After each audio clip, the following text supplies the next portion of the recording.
My name is Kelly. I own Dogkind. I specialize in confidence building for very fearful, feral, shutdown dogs.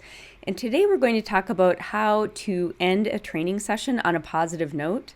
When you've gone to so much trouble to get your dog finally working with you and actually eating treats in your presence, and they're starting to like to work with you and look to you expectantly for what might be coming next, it can be a little heartbreaking to end the session if they're still kind of looking at you like they still want to work.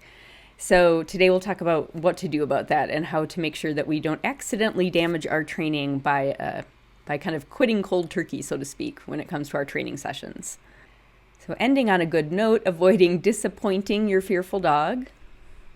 This is for you if you have a fearful or anxious dog and you are able to do some training with them and you hate just stopping the session because your dog might seem ready to continue and you don't want to disappoint them. They might look at you a little expectantly or sadly. And why does this matter? Besides the fact that we don't want to disappoint our dogs, there is a practical behavioral reason for this.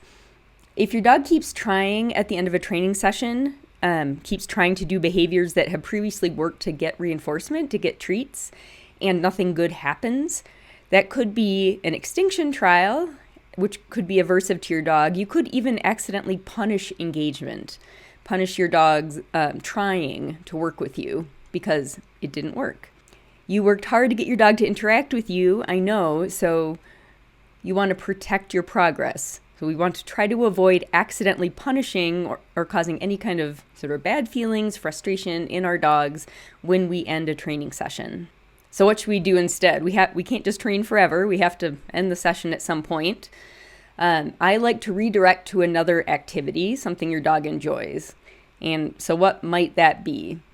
Here are some examples that I like to use or that some of my students use at the end of a training session. So you do your last repetition in the training session, and then maybe you set up a sniffing or searching game. So he's just finished some stay training, and I say, okay, hold on a sec. And I go into the other room and now this is a little advanced. So if your dog doesn't know how to do sniffing games or searching games, don't do this yet. I place treats all around the room and then I let him in there to search them out. So sniffing games are one nice way to get your dog feeling happy about the end of a training session.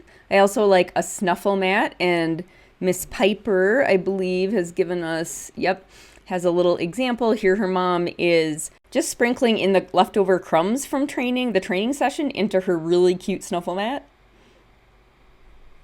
And that's kind of a little self-contained sniffing and searching game.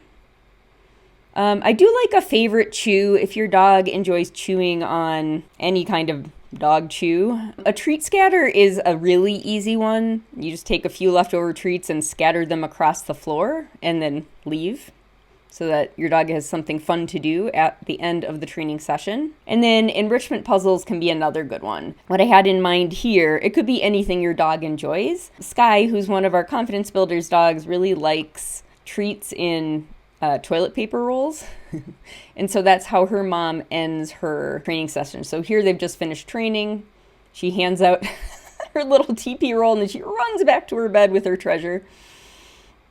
And enjoys her prize. So that's a really nice positive end to a training session also. So this is really simple, but it can make a difference to your dog's experience working with you. If you want to do this, pick a couple of favorite activities, things your dog already likes to do, and try them out at the end of training sessions. If you can, offer more than one and see what they choose. And then just pay attention to what they tell you. Do they like any of them? Do they prefer one in particular? And then just make adjustments until you find whatever that happy place is for your dog to end the training session on a positive note. And do not forget to get your free guide, Caring for Your Fearful Dog, at the link here, dogkindtraining.com/care.